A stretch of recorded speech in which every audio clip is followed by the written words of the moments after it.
Bonjour à tous. Aujourd'hui encore, nous interviewons Amélie Guillure pour sa dernière interview sur la prépa mentale.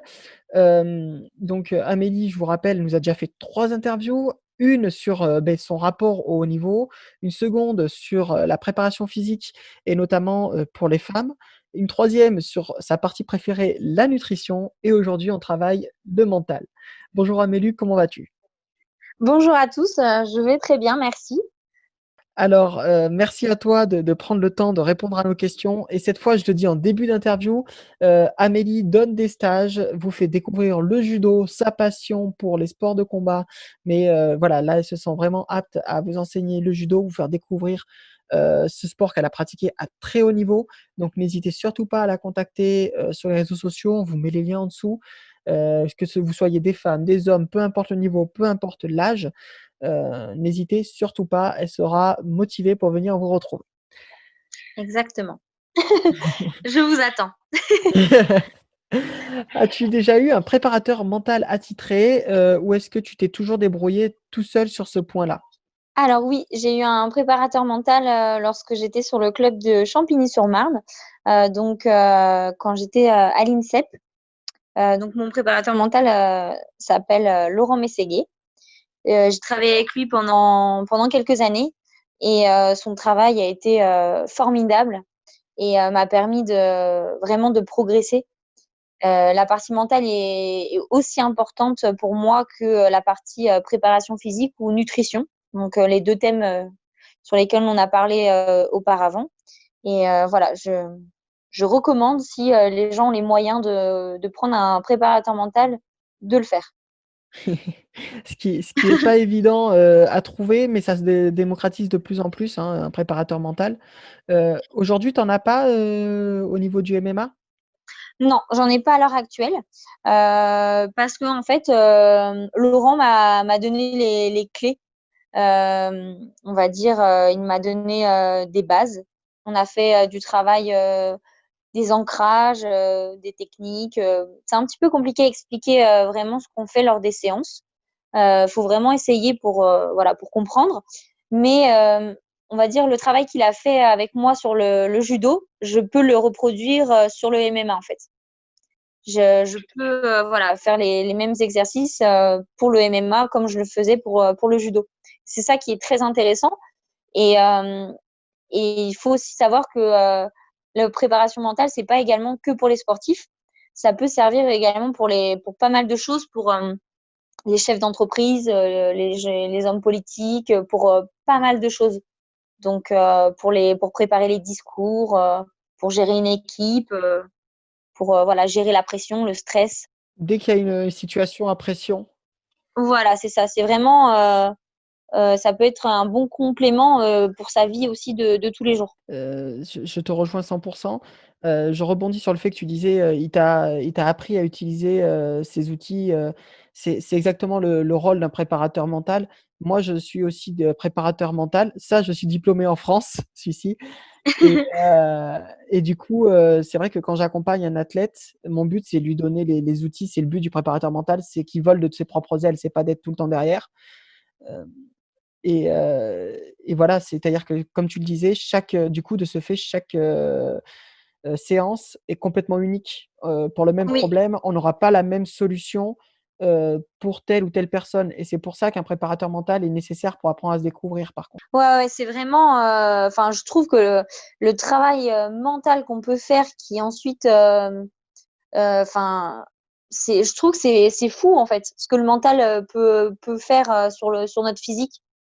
Ah ouais, vraiment, moi, je connaissais pas du tout, hein, honnêtement, les premières séances que j'ai fait, avec Laurent, je me suis dit: «C'est quoi? C'est un charlatan, enfin, voilà, j'avais fait des séances parce que le club de Champigny, du coup, avait demandé ses services pour, toutes les filles du club, donc on avait toutes des séances avec lui régulières et c'est vrai que les premières séances, bah, voilà, j'y croyais pas trop, quoi et en fin de compte, quand j'ai commencé à voir les résultats, à l'entraînement et ensuite en compète, je me suis dit: «Waouh, c'est ce qu'on fait là, c'est vraiment efficace, quoi». Ouais, mais le mental, si on n'y est pas, derrière on perd, enfin, c'est vrai que c'est quelque chose de très complexe Et alors, je me permets de rebondir sur les méthodes qu'il utilise. Alors, je ne le connais pas, à proprement parler, mais chaque préparateur en fait, comme la préparation mentale, c'est quelque chose de très récent et en même temps Mmh. très ancien, mais c'est quelque chose qui est, récemment vraiment arrivé sur le devant de la scène. En On France surtout, hein, il y a des pays qui, les athlètes utilisent ça depuis bien longtemps, hein. Ah oui, oui, non, mais en France, on est très en retard sur beaucoup de points, hein, même en préparation physique, hein. On est pas mal à la bourre. Ah Heu, ouais, complètement. Ça fait peur des fois d'ailleurs, mais bon.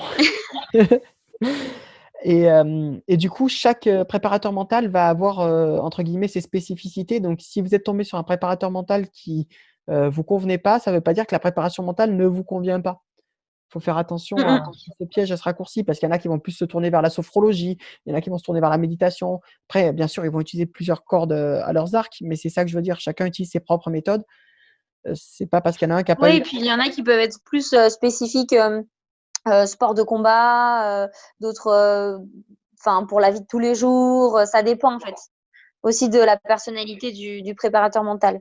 c'est ça. Et moi, je vous conseille, 1re chose, quand vous avez votre préparateur mental, tu me diras si tu es d'accord, mais c'est peut-être prendre un rendez-vous et juste discuter avec lui, discuter, pas chercher la préparation, mais discuter, voir si on s'entend bien avec lui parce que c'est quelqu'un à qui on va s'ouvrir finalement énormément, le préparateur mental.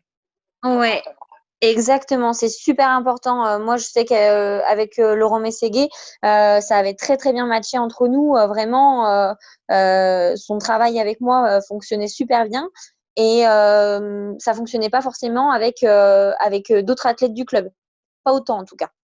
Et c'est lui qui a accompagné d'ailleurs Émilie Andéol quand elle a fait championne olympique. Ah ouais, C'est lui qui a travaillé toute sa préparation mentale avant les Jeux. d'accord. Et Donc, efficace, hein. ouais, c'est ça. Est-ce que toi, tu as eu des soucis de concentration, de stress avant une compétition? Et si oui, comment tu gères ces problèmes-là? Alors de stress, non. Je suis pas stressée avant les compètes. Bizarrement, je suis stressée pour des choses de la vie, banales. Mais par contre, pour un championnat, d'Europe ou championnat du monde ou un Paris Grand Chelem, je suis pas stressée. C'est pas logique, hein. Chacun, ses stress, hein. Bah, c'est voilà, c'est peut-être parce que je sais pas, je me sentais plus à l'aise dans le judo. J'avais l'impression de maîtriser peut-être plus la situation que, un examen, enfin des choses comme ça, en fait.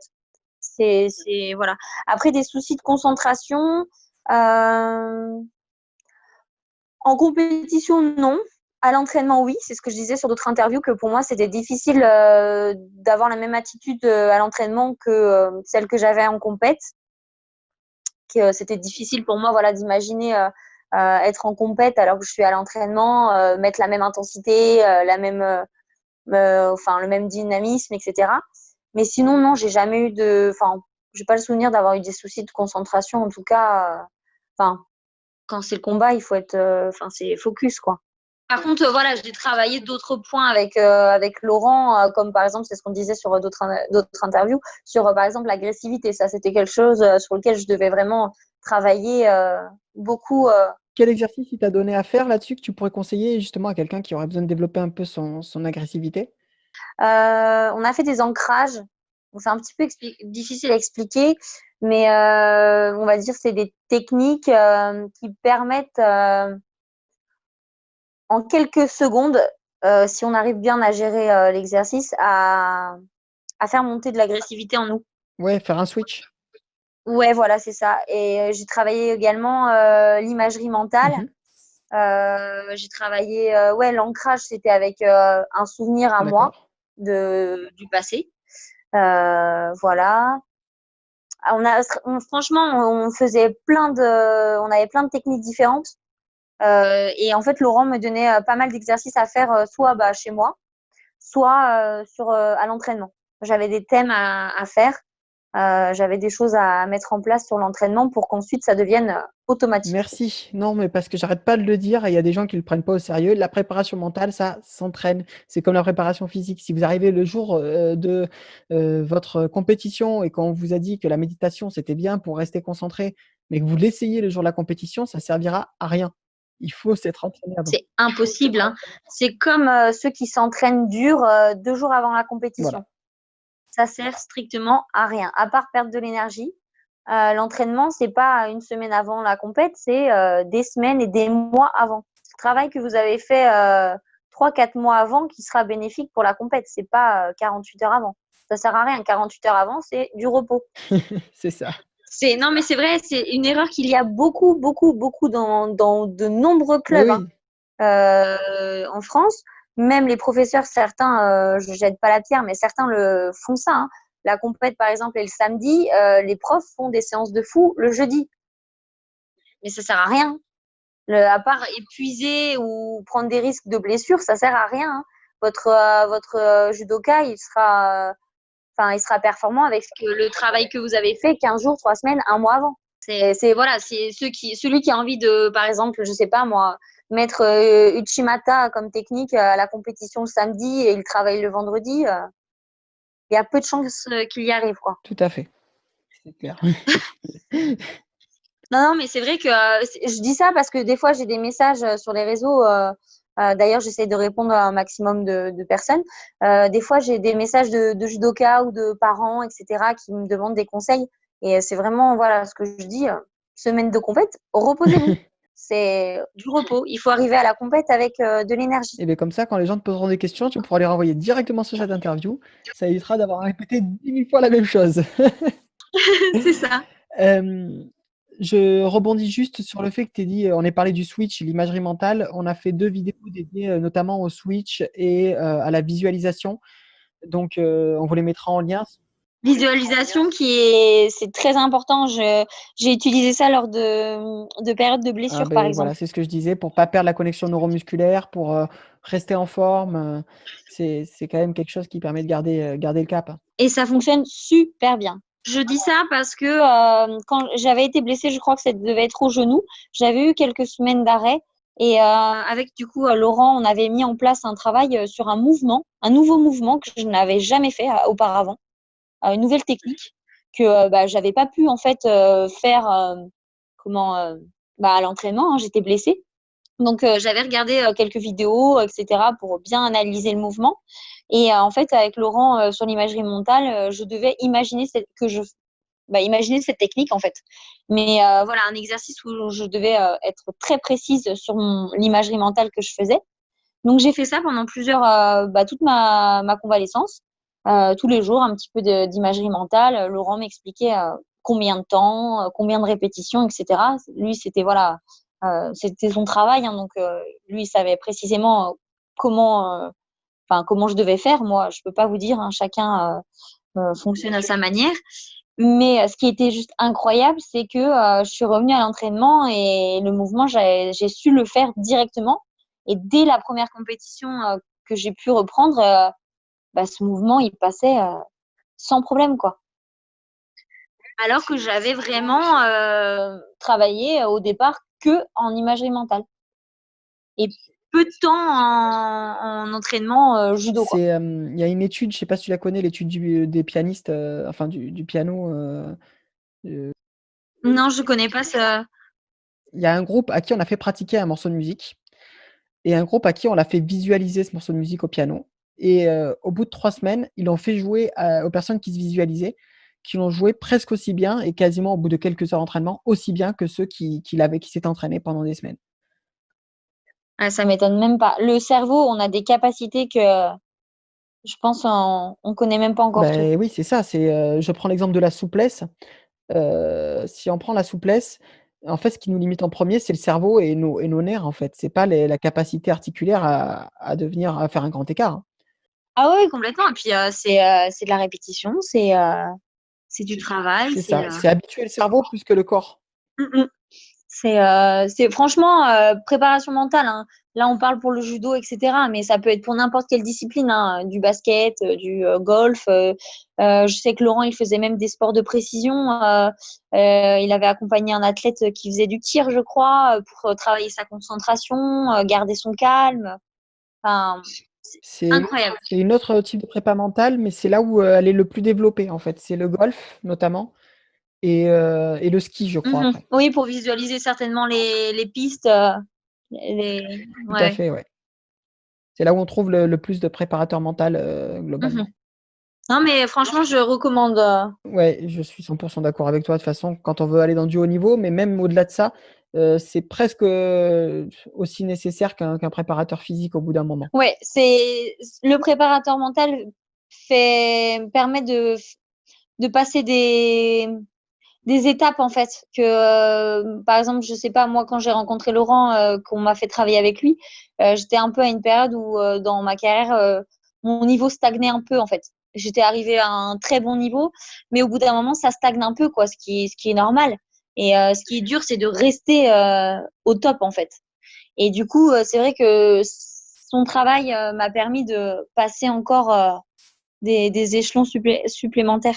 C'est génial quand, on tombe sur quelqu'un qui fait un retour comme ça sur la prépa mentale, qui se rend compte de ce que ça lui a apporté. Parce qu'il y a beaucoup de gens aussi qui pensent que ça leur a rien apporté, alors qu'en fait, ils s'en Oui, en fait, il y en a aussi, hein. Je connais des athlètes avec qui ça a pas du tout fonctionné. Après, ça dépend aussi de l'investissement, en fait. Est-ce que l'athlète a envie d'essayer, a envie de voilà d'y croire il faut voilà, il faut. Pour moi, j'ai toujours dit, c'est les petits détails qui font la différence. mmh. C'est une accumulation de petits détails qui font la différence dans le haut niveau, et c'est ça qui voilà qui est important. Donc, si une aide de préparation mentale permet de faire la différence, bah pourquoi pas essayer quoi. C'est ça. C'est génial que tu aies essayé, que ça t'ait apporté autant et surtout que tu arrives à le réinvestir en MMA. Ouais, complètement. Lorsque tu tombes sur un adversaire qui te domine, est-ce que tu arrives à garder confiance en toi? Est-ce que tu arrives à garder de l'agressivité? Ou, est-ce que, tu as tendance à plutôt te rabattre et à te laisser dominer? Ah bah si au contraire, hein. Si la fille, je vois qu'elle me domine et qu'elle est peut-être même un peu plus forte que moi, ça me donne encore plus envie de la battre, hein, de Ouais, tu arrives à reprendre le ah dessus? oui. Sur quoi tu t'appuies pour ça du coup? Ton discours interne, sur, ta technique? Ouais, c'est vrai que j'ai un discours interne, hein. C'est un discours interne, c'est en fait on se parle à soi-même, pour ceux qui ne connaissent pas trop, Oui, tout la à fait. préparation mentale, mais on dit ça en fait discours interne. C'est vrai que ouais, j'utilisais ça, un discours, d'encouragement, de motivation, Mmh. pour, voilà, pour garder, le cap, la concentration et tout ça. Mais c'est pas enfin, je veux dire, au contraire, hein, moi je préfère prendre une fille plus forte que moi que moins forte. D'accord. Parce que si à la fin du combat, je repars et que j'ai gagné, c'est beaucoup plus valorisant. Mmh. Et voilà, si je repars et que j'ai perdu, bah, j'aurais essayé, j'aurais pris de l'expérience, et voilà, la vie continue. C'est, une bonne façon de voir les choses. Bah, le judo, tout peut arriver en quelques secondes, hein. Ça m'est arrivé de perdre des combats en quelques secondes sur un balayage, parce que j'ai fait une erreur, et cetera. Donc franchement, victoire ou défaite, il faut, enfin, il y a toujours du positif, quoi. Mmh. Qu'importe si on repart gagnant ou perdant, il y aura toujours du positif. Donc c'est là-dessus qu'il faut s'appuyer, qu'il faut garder en tête pour ensuite avancer et se dire bah maintenant c'est quoi le prochain objectif. D'accord, donc quand tu sors d'une compétition justement, comment tu gères cette après-compétition? Tu vois de suite tes prochains objectifs? Est-ce que tu réfléchis à ce que tu as fait pendant la compétition et tu essayes de retravailler un peu ce qui allait pas? Ouais, bah direct après la compète, je me projette sur un autre objectif. Ça peut très bien être un objectif de compète, un objectif de travail technique, en fonction des sensations que j'ai eues. D'accord. Par exemple, si durant la compète, je vois que j'ai carrément manqué de cardio, j'étais à bout de souffle au bout de 2 minutes, bah, je sais que l'objectif après la compète, ça va être de travailler mon cardio. Si je vois que ce mouvement, je l'ai essayé 10 fois et j'ai pas fait tomber avec ce mouvement, bah, mon objectif, ça sera de travailler ce mouvement-là dans les semaines qui suivront la compète. Mmh. Enfin, ça dépend vraiment. Après, honnêtement, on faisait aussi pas mal de travail de vidéo, d'analyse vidéo. D'accord, Mais ça, par contre, c'est quelque chose que j'arrivais pas à faire tout de suite après la compète, d'accord. surtout si j'avais perdu. Tu as besoin de laisser, une distance émotionnelle quand même, Ouais, il me fallait plusieurs jours, voire parfois plusieurs semaines, mmh. avant de pouvoir regarder mon combat. Bah, ça se comprend aussi, hein, quand tu es frustré, quand, te tu t'en veux d'une bêtise que tu as pu faire et perdre des fois bêtement. C'est vrai. Mmh. Ouais, ouais, et puis même l'analyse vidéo permet de parfois voir des choses que que c'est pas qu'on n'a pas vu ou qu'on a oublié, mais c'est que en fait, quand on fait du haut niveau, on répète tellement les choses à l'entraînement que le cerveau se met un peu en automatique. On est un peu comme un robot. Mhm. Et parfois, ça m'est arrivé de gagner des combats, de sortir du combat et de même pas savoir comment j'ai gagné le combat. Tellement mon cerveau était concentré, tellement j'étais dans ma bulle en fait. Dire mais en fait j'ai gagné, mais c'était sur quel mouvement? C'est Parce que génial. c'est devenu à l'instinct quoi, automatique, C'est ce qu'on appelle la zone de flow. Tu as fait le bon mouvement au bon instant sans avoir besoin de réfléchir. sans avoir besoin de réfléchir. Et justement, de toute façon, quand j'étais en combat et que j'entendais par exemple le bruit dans la salle, les gens, euh, quand j'entendais, je sais pas, par exemple les appels des judokas au micro, etc. Là, je me disais, oh là là, t'es pas du tout concentrée, Amélie, ça va pas. Mets-toi vite dans ta bulle. Et ça va, heureusement, j'arrivais à me mettre un peu dans ma bulle en quelques secondes. Mais c'était une information qui me permettait de voir si j'étais concentrée ou pas, si j'étais en mode automatique ou pas, quoi. Et pour te mettre dans ta bulle, justement, tu as des techniques aussi? Est-ce que tu as quelque chose qui te permet de te mettre dans ta bulle facilement? J'ai eu une période où j'écoutais de la musique quelques minutes avant le combat. D'accord. On appelle ça dans la chambre d'appel. Mhm. On a Quand on fait des compétitions haut niveau, on doit patienter 2-3 combats avant de monter sur le tapis. Donc, entre la salle d'échauffement et les tapis de compète. Donc, on attend parfois 10-15 minutes. Mhm. Et certains écoutent de la musique, d'autres discutent. J'ai eu une période où je mettais de la musique pour me concentrer, pour réfléchir à ce que je devais faire. Et après, sur la fin de ma carrière, j'étais assez détendue, j'avais pas de stress ou quoi que ce soit. Donc voilà, je rigolais avec mon coach et il me faisait des petites blagues pour me détendre. On discutait, voilà, je remettais en place dans ma tête aussi mon schéma tactique et technique. Mais après, ça devient, enfin, un peu une habitude, quoi. Oui, bien sûr, c'est ce qu'on disait, hein. Au début en fait c'est chacun utilise sa méthode. Quand j'étais petite, c'était voilà, c'est des routines que j'ai mis en place au fur et à mesure du temps. Oui. Bah, la routine, encore un outil de préparation mentale, hein. Exactement. C'est ça. Non, mais c'est des choses qui se font souvent. La préparation mentale, en fait, on prend souvent des choses qui existent déjà et on les améliore tout simplement. Ouais, c'est ce que je disais, hein, c'est des petits détails qui font la Bien différence. sûr, par contre, ça peut faire une énorme différence. Ah ouais, après le résultat derrière, il peut être très beau. C'est ça. Tu as réussi à revenir après une blessure très grave à la cheville, tu as réussi à revenir, à remonter. Comment tu as fait pour passer outre la peur? Parce que en plus, la cheville, souvent, ça fait peur. C'est, quelque chose qui est assez difficile de consolider. Comment tu as fait pour passer outre cette peur? Surtout que j'ai eu une vis de poser dans ma jambe, donc oui, j'avais. Maintenant, elle a été enlevée, mais c'est vrai que j'ai en fait j'ai un peu tout arraché dans ma cheville. J'ai arraché le ligament qui tient le tibia et le péroné.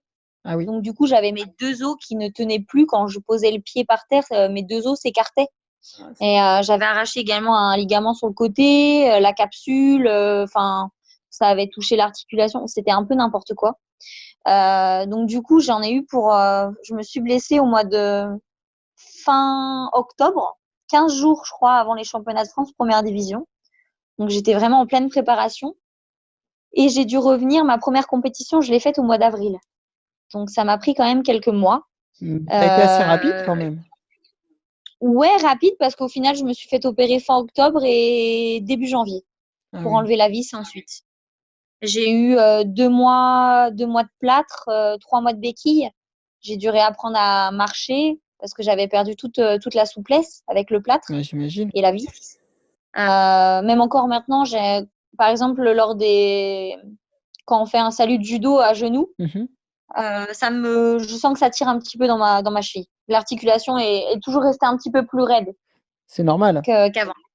Ouais, c'est normal, mais c'est pas plus mal parce que du coup, ça maintient un peu mieux mes ligaments parce que je suis un peu trop souple des chevilles, quoi. Tu es un peu laxe? Ouais, du coup, j'ai eu pas mal d'entorses aux chevilles tout au long de ma carrière, D'accord. malheureusement. Ouais. Mais du coup, j'ai pris le temps. J'ai bien respecté tout ce que le chirurgien m'a dit. J'ai pas voulu aller plus vite que la musique. Ça, c'est une erreur. C'est la plus grosse erreur qu'on peut faire quand on est blessé, de vouloir aller trop vite. C'est ce qu'on voit souvent, Parce que, malheureusement. ouais, parce que c'est sûr, hein, on revient, c'est super, on a été vite, etc. À quel Mais prix? quelques semaines après, ça repart. Hein, c'est pas possible. Le corps a besoin de repos. Donc, bien respecter le temps. Et ensuite, j'ai fait un gros travail avec mes kinés Mhm. en rééducation pour remuscler ma jambe. Voilà, pour rattraper de la souplesse, rattraper de la force, de l'explosivité. Parce qu'au début, j'avais très peur de reposer mon pied. J'avais peur de marcher. Enfin, c'était voilà, beaucoup de stress et au final, en fait, avec le temps, en prenant le temps, pas en étant impatiente, et ben voilà, j'ai repris confiance. Je me suis rendu compte que j'avais pas de douleur, que ma cheville était redevenue comme avant, que je me remusclais, etc. Donc vraiment, il faut du temps, faut pas aller trop vite et puis il faut voilà bien suivre ce que le médecin ou chirurgien dit, bien écouter les kinés, faire les exercices qu'il faut faire s'il faut en plus à la maison. Voilà et T'avais pas ensuite j'ai repris. d'appréhension à monter sur les tatamis?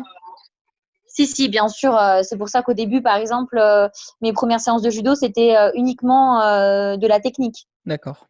par exemple, uniquement des uchikomi. Euh, Après, c'était uniquement des combats au sol. Ouais. Après, c'était juste des combats, mais souples, debout. Donc, je disais à mes adversaires, voilà, je reviens de blessure, donc ça sera randori, mais souple. Donc, je lui disais bien, c'est cette cheville-là, tu fais bien attention, etc. Et c'est vrai qu'au début, bah, on a peur, hein, dès qu'on prend un petit coup dessus, on est inquiet, etc. Mais au fur et à mesure du temps, notre cerveau se réhabitue, on reprend les réflexes, euh, et puis ça roule, quoi. Ouais. Oui, oui, c'est quand on a envie, c'est faut avoir la gagne et il faut rien lâcher, quoi.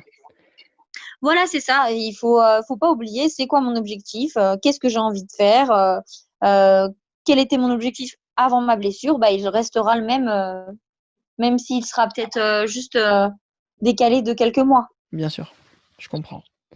Et tu te l'es blessé comment exactement, la cheville? J'ai été en randonnée à l'INSEP et il y a une fille qui m'a fait Ouchigari, donc une technique sur l'arrière, une sorte de, comment on peut dire, Un fauchage, accrochage, ouais, ouais, sur ma jambe du coup droite. ouais. Et en fait, ma jambe est restée bloquée dans le tapis. Ah putain. Donc, mon pied est resté bloqué dans le tapis. Je suis tombée en arrière. Donc, j'ai entendu bah, un gros crack. Hein. Ça Mmh. s'est arraché. La douleur est montée jusque dans mon genou. Parce que bah, forcément, c'est le ligament qui tient les deux os. Donc, j'ai senti que mes deux os ne tenaient plus. Quoi. Et la fille m'est retombée dessus, en fait, en plus. Ouf. Donc du coup, ça a été horrible et j'ai hurlé. Toutes les filles pendant l'entraînement se sont arrêtées de combattre. Tout le monde m'a regardé. J'ai perdu connaissance à cause de la douleur.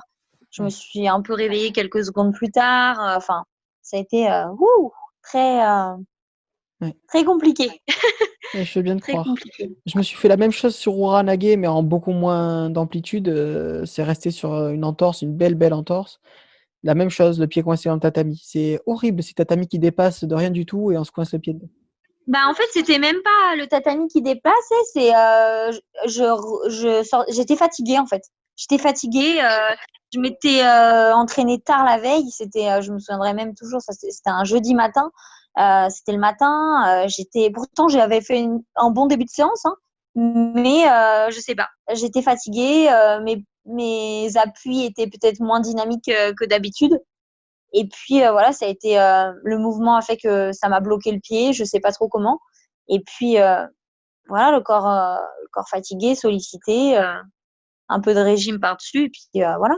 Ouais. C'est la faute à pas de chance, hein, on va dire, mais Ouais, voilà, c'est une accumulation de choses. c'est ce qu'on disait tout Ouais, à l'heure. Il y avait peut-être c'est un peu de surentraînement, le régime, comme tu disais, qui fatigue le corps, on en a déjà parlé. C'est ouais. Donc, du coup, et puis en plus, c'était 15 jours avant les championnats de France. Donc, 15 jours avant les championnats de France, 15 jours, 3 semaines, c'était bah, tout le monde s'entraîne et un peu sous pression, hein, sous stress, parce que les filles qu'on prend à l'entraînement, bah, on va peut-être les retrouver à la compète. Du coup, tout le monde est un peu tendu. Et moi, honnêtement, je détestais m'entraîner dans ces conditions-là, dans cette ambiance là. Ouais, c'est une Donc du ambiance, coup, j'étais pas peut-être un agréable. petit peu, ouais, pas du tout agréable même. C'est même énervant. Et du coup, bah voilà, j'étais peut-être un petit peu, je sais pas, crispée ce jour-là, je sais pas trop. Et voilà, c'était le drame. Et du coup, tu passes au MMA et comment tu gères le stress de cette nouvelle discipline avec des nouvelles règles où on peut frapper, où on va réussir à gripper avec le enfin, on peut mettre des coups de genoux, des choses comme ça. Comment tu gères ce stress-là qui est nouveau pour toi? Bah, alors c'est certain que quand je vais monter dans la cage pour la première fois, je serai bah, beaucoup plus stressée que pour une compète de judo, parce que c'est quelque chose que j'ai jamais fait auparavant, que je découvre. Donc forcément, il y aura beaucoup plus de stress. Donc à moi de le gérer pour que ça soit un stress positif et pas quelque chose qui me, on va dire, tétanise. Ensuite, voilà, c'est du travail à l'entraînement pour s'habituer à prendre des coups, pour savoir se protéger, pour avoir les bons réflexes aussi, parce que par exemple au judo, l'objectif c'est de se mettre à plat ventre Oui, et pas être sur le dos, alors qu'au MMA, si on se met à plat ventre, bah on est mort c'est ça. entre guillemets. Donc voilà, il y a pas mal de choses qui du coup pour le cerveau ont dû être changées. Au judo, j'avais mon pied droit devant. Là, au MMA, j'ai mon pied gauche devant. Mmh. Au niveau de ma garde, Bien sûr. il y a pas mal de petits détails à changer, mais c'est voilà, c'est à l'entraînement, hein. L'entraînement, ça change, ça fait beaucoup de choses. Ça permet de faire beaucoup de choses. Et du coup, tu t'es mis, à travailler vraiment sur, tout ce qui est le striking ou pas du tout? Ah oui, oui, bien sûr, c'est la partie que je travaille le plus, hein. D'accord. Je travaille quasiment pas le judo ou le sol. Si, un petit peu quand même tout ce qui est clé de cheville, des choses qu'on n'a pas le droit bah, au judo. Oui. Voilà, des techniques où bah, du coup bah, on n'a pas de kimono, donc il faut que je fasse les mouvements, mais sans kimono, donc avec les mitaines. Mmh. Donc là-dessus, c'est au sol, mais sinon, ouais, je fais une grosse, C'est retrouver tes des repères grosses surtout. séances de. Voilà, c'est ça. Et grosse séance de striking, hein, énormément. Et alors, ça te plaît? Ouais, ouais, ça me plaît. C'est complet. Enfin, autant au judo, on arrivait à l'entraînement, on savait à peu près la séance, comment elle allait se dérouler. Autant là, bah, tous les jours, ça peut varier. Oui, ça Donc c'est ça qui est génial. c'est plaisant, voilà, ouais, d'avoir quand c'est complet comme ça, tu sais pas sur quoi tu vas tomber. Ouais, voilà, un jour, ça peut être du travail au sol, un autre jour du striking, un autre jour, ça peut être de la lutte, un autre jour, le travail contre le grillage, les amener au sol. Enfin, c'est vraiment, ça varie bien. Et puis en plus, en complément avec une préparation physique. Mmh mh. Donc, un jour, je peux faire muscu, un autre jour, un circuit, un cardio. Donc, du coup, c'est vachement varié. C'est ça que j'apprécie. D'accord. Ça me permet de pas être dans une routine d'entraînement comme je pouvais l'être à l'INSEP. Et ça permet de rester, motivé, frais Carrément. et peut-être un peu moins en mode automatique et peut-être un peu plus présent dans l'entraînement du coup? Ouais, aller à l'entraînement avec plus de plaisir, Ouais. plus d'envie. Ça c'est quand même le principal je pense, à partir du moment où on a C'est super important, ouais. C'est vraiment, pour moi, c'est l'essentiel. ouais, je suis assez d'accord avec toi. Est-ce qu'il y a une question que tu aurais voulu que je te pose sur la préparation mentale ou quelque chose que tu voudrais développer, qu'on n'aurait pas assez développé? Franchement, non, hein, honnêtement, non. C'est chouette. Est-ce qu'il y a une question que tu aurais voulu me poser toi sur la prépa mentale? Bah, hésite pas à donner ton adresse hein, si, pour avoir des clients. Oui, bah, après si vous voulez, pour l'instant je j'ai pas d'entreprise de montée, mais vous pouvez toujours, nous contacter sur Corps Esprit Martial de toute façon, que ce soit sur le blog, que ce soit en juste en dessous. Heu, voilà, on donne des conseils, je prends encore quelques athlètes, pour l'instant. Je les athlètes que je prends en fait, je vais leur faire des vidéos à certains. Il y en a, c'est juste pour me faire la main. Et puis il y a certains, qui vont me faire des vidéos en échange, voilà, pour me dire ce qui a évolué, et cetera. Donc il m'en faudrait peut-être encore un ou 2. S'il y en a qui sont motivés, n'hésitez pas à nous contacter. Amélie, c'était la dernière interview. Vraiment merci beaucoup, du temps que tu nous as consacré, de ta gentillesse, de ta fraîcheur. Voilà, c'était vraiment, vraiment super. Ça nous a fait très plaisir. Bah, merci à toi, merci à vous. Merci beaucoup vraiment, on te retrouve, sur, les réseaux sociaux, on te retrouve, en description ou en dessous. Vous avez tous les liens pour, aller, lui demander un stage éventuellement. Ouais, Facebook, Instagram, pas de problème. Voilà, donc elle est active. Nous, elle a été très réactive pour nous répondre. Donc n'hésitez pas à lui faire, un message, bienséant, j'entends, parce que bon, on sait que des fois les dames se font embêter sur les réseaux sociaux pour pas grand-chose. Heu et messieurs qui auraient les idées mal placées, nous ne parlons que de sport ici. Merci. Tu vois?